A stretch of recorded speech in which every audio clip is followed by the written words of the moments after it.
Hi guys, Brandon here from Rider UK. Today I'm going to review Ride 4. I've been playing it for the last few weeks, so this will be a bit of an overview. I'll show you some of the tracks that you can race on, the bikes that you can buy, even a little bit about the game modes and some of the gameplay. And then at the end, I'll give my pros, my cons, and my verdict. For the full review, visit rideruk.com. So in career mode, we can check out the regional leagues, the World League or the final leagues. We'll go into the World League. You can see you're going to need your world license. You can enter any of these kind of cups, and at the top you can see all the different categories. So we'll come out of that, go into a single race real quick. I just want to show you some of the 30 tracks that you can play whilst on Ride 4, including Nuremberg Mugello. These are all across Europe, Asia and the Americas. Just after that, I'll show you a bit about the bike and rider. So we'll go to the dealership. I'll show you the manufacturers here. There's over 170 models of bike in Ride 4, and you can customize these. Here we'll look at the S1000RR. Some of the stats on the right there, and you can see the bike is stunning in these graphics. Come back out of that. I'll show you some of the bike tuning that you can do. So if you do things like the engine or the brakes, it will just affect the stats there in that right column. But if you change something like the exhaust, you'll actually see the physical change on the bike too. So you can change all kinds of things here. We'll come out and you can also customize things to do with the rider. So we'll have a look at the information. You can change things like their number, their nationality, their gender. Or if you go to the riding style, they can be balanced, old school, or have their shoulders out.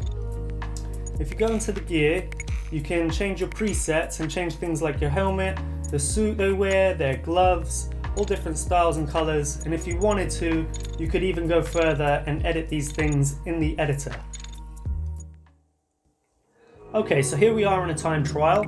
I'm just going to show you some of the things you can do with the bike setup, like change your suspension, your transmission, your calibrations. And I won't go into it, but you can also change the race settings, which will be things like the difficulty. Or if you go into the riding aid, I think you can change things like the ideal trajectory, automatic tuck-in, and all of those things will obviously affect your percentage that you'll get for rewards at the end of it. There you go, you can see there. So I'm just showing you this so you can see a little bit about the gameplay, hear the bike, and check out the graphics.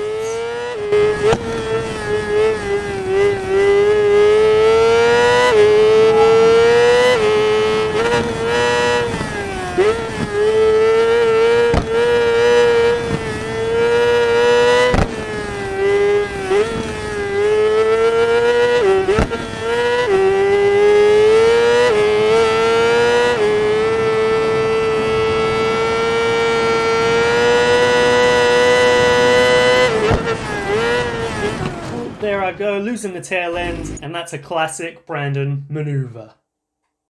So as you can see, I didn't get that great at Ride 4. I did give it the time, but the first con, I would say, is that it takes ages to get into this game.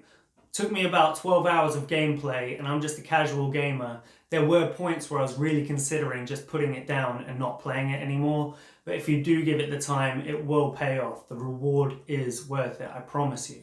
So the first con would be that it's just a steep learning curve. For casual gamers, it might put you off. My second con would be the autopilot. Sometimes it can be a bit long at the beginning of a time trial or during some of the tests for the licensing. And then the third con, and the last that I can think of, would be that it gets really difficult during some of the races without the rewind function. And on endurance, you can't use it at all. So if I could change one thing, I mean, they should give you the option to use it or not. If you don't want to use it, then that's up to you. But they should put the rewind feature in the endurance races. So that's 3 cons. Let's get into the pros.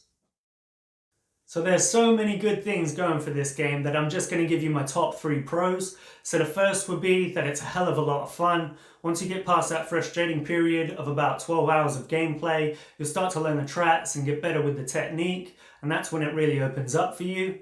The second thing I would say that's really good about it is that it's immersive, it's very realistic, and the effort that Milestone have gone in to make this feel like a simulator rather than a racing arcade game is noticeable, so that makes it the most realistic and lifelike of its kind. And then the third pro would be that there's so much variation in tracks and the bikes, the rider customization. This game has so much content, it will keep you busy for hours. So those are 3 of my pros. Let's move on to the verdict. So, what's the verdict? Well, they said it's for real. What they missed out saying was it's for real gamers. It's not actually for the casuals. If you're going to get frustrated after 12 hours and slate the game, you haven't given it the chance it deserves. It really is an in-depth game that opens up the more time you invest in it. So if you like gaming, but you really love motorcycles, then this is the game for you. I'd be interested to know what your thoughts are, so feel free to put them in the comments below. Like the video, subscribe to the channel. I've been Brandon on behalf of Rider UK. Until the next time, keep it real and keep it two wheels.